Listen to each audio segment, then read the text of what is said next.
Well, the 2024 presidential election is over. And boy, do I have something to say to you all today. I'm about to cook on this one. I'm about to cook like 2013 Russell Wilson with the Seahawks. Let Russ cook.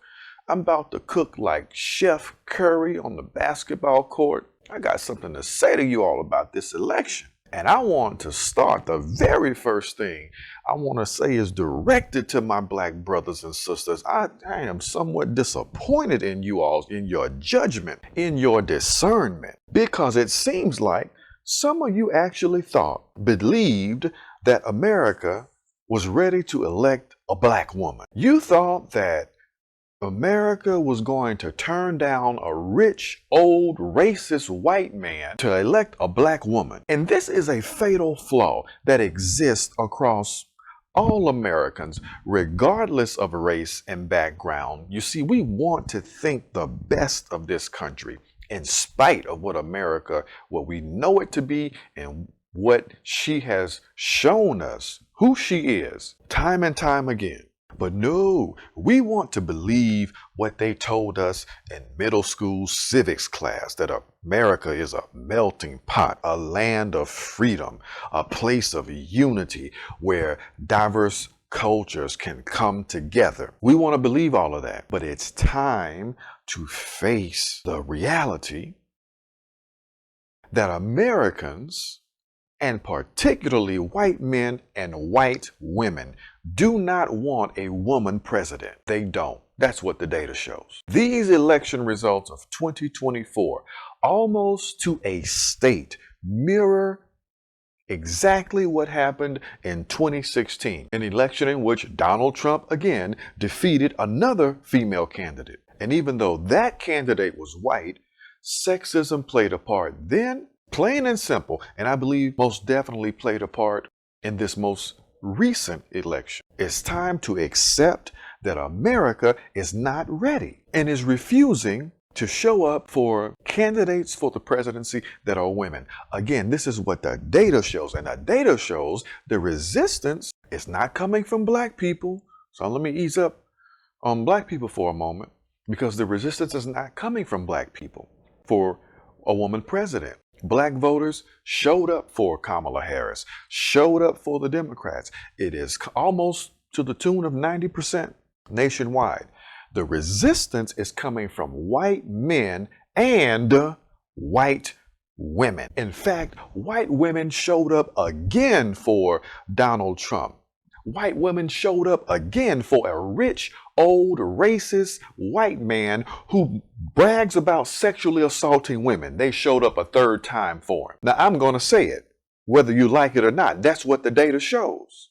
And it's something that we need to talk about, that needs to be said, because there was a narrative that was being framed before the election, already blaming black men for straying away from the Democrat Party. But black men and black women turned out, while white voters showed you again they don't support a woman candidate for president. Now, I know somebody wants to chime in right now. Well, I didn't reject her because she was a woman. It was her policies. It was her policies.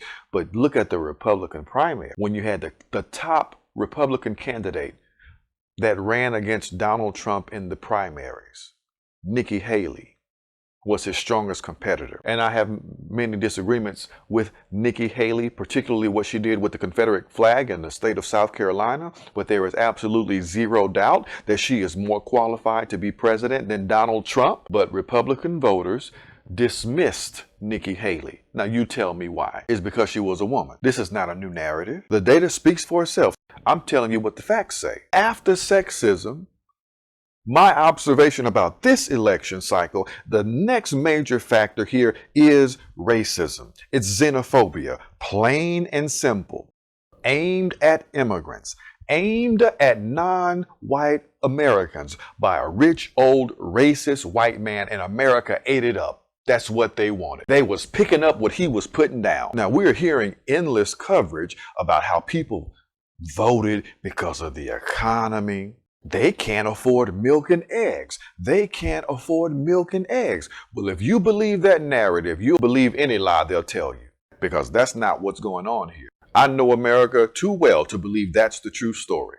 When an old, rich white man stands up and openly denigrates black people, when an old, rich white man stands up and openly lies about immigrants, when an old, rich white man stands up and lies about anybody who's not white, has something negative to say about them, there's going to be a segment of white voters who turn out for him every time, no matter what.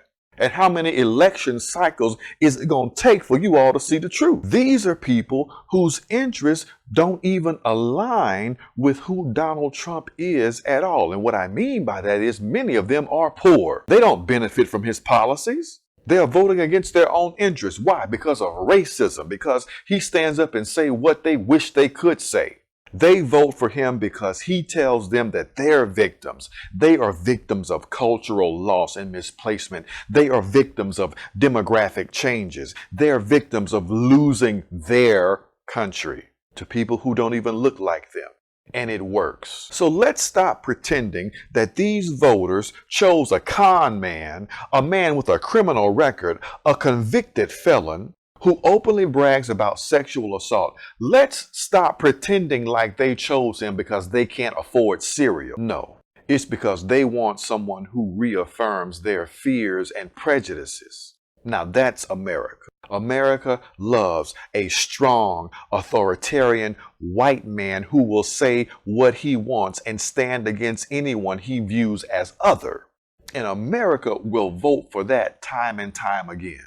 Now, in 2020, Donald Trump did not win because he was running against another old white man, and the pandemic was fresh on everyone's mind in his lack of leadership. And he refused to accept that he lost that election. He spun a narrative of voter fraud and sowed distrust in a system. And did you notice he began to use this tactic in the 2024 election until he realized he won. And then he fell silent. He ain't got nothing to say now about voter fraud. You know why? Because he's a fraud. And his people are fraud. And the Republican Party that supported his lies about the 2020 election are fraud. And they all fell silent once they realized they were going to win and that they won. So this sudden shift says all you need to know about his integrity, and about the people that are backing him,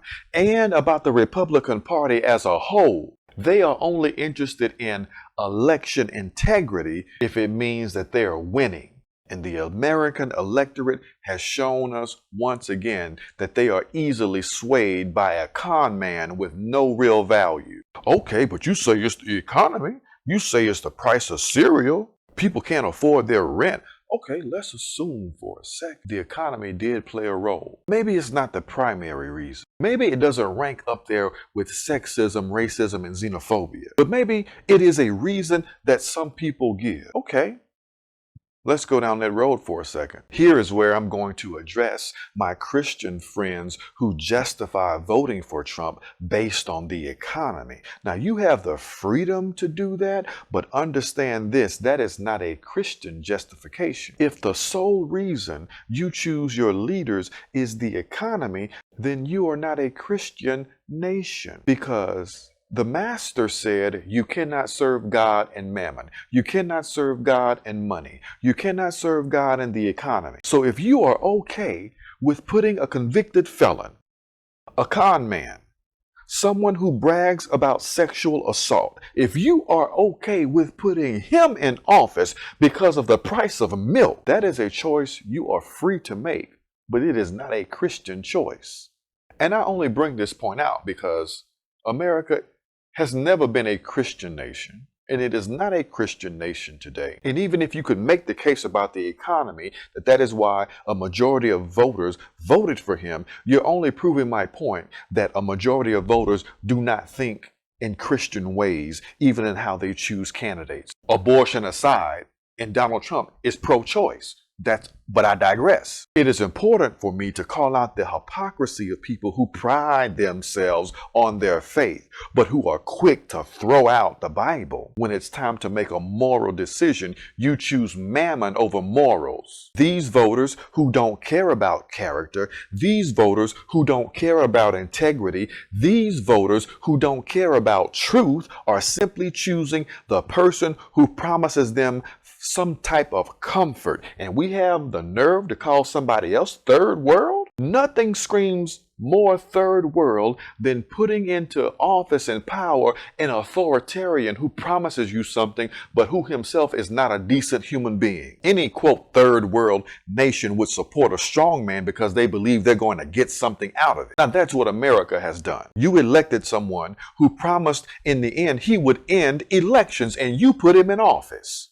So you get what you deserve. I don't want to hear nothing about liberty, freedom. This vote doesn't make sense if that's what you believe in. This is about voting for someone who made you feel like you were being heard because you don't like the fact that your race is declining in this country. And he promised you some type of financial gain, or so you thought. Now, let's be clear. There's political and moral blame to go around for the results of this election. And I say this as one who does not and did not vote. I already explained that to you. Go back and listen to a previous episode. You can also go back and listen why I chronicled my decisions on why Republicans are worthy of more criticism than Democrats. There's political and moral blame to go around. Politically, the Democrats made some strategic mistakes. I think they underestimated the barriers against electing a woman president. They put a woman on the ticket again without understanding that white America does not want a woman president. And I'm going to throw in male Latino voters with that. They tried this in 2016. It failed. They tried it again in 2024. It failed, ignoring what the data showed. They focused heavily on abortion. That seemed to have backfired. And even though abortion rights seemed like a winning issue based upon the 2022 midterm results, this election in 2024 proved that racism, xenophobia, and sexism still have a stronger pull on the American psyche than issues like reproductive rights. Go figure, racism won out again in America. And if you know America, that should not surprise you. The moral blame, however, lies squarely on the American electorate. And I'm going to give it to you straight. Donald Trump loves to throw around the phrase low IQ when he's talking about black people, when he's talking about women that he doesn't like, but he's just projecting. We know that. But the real low IQ problem in this election isn't with any one demographic. It's with the electorate at large. The American voter is the low IQ participant here. Americans chose a con man, knowing full well who he is and what he represents. And while some of you all want to save America from the consequences of this choice, I say let America experience the full weight of Donald Trump without any guardrail. If America chooses a leader with no moral center who disregards the law, let them see how that plays out. If Americans cast their vote based on milk prices and personal economic interest while overlooking character, honesty, and integrity, you got what you voted for. Because surely this election isn't about freedom. It is not about democracy. It wasn't about integrity.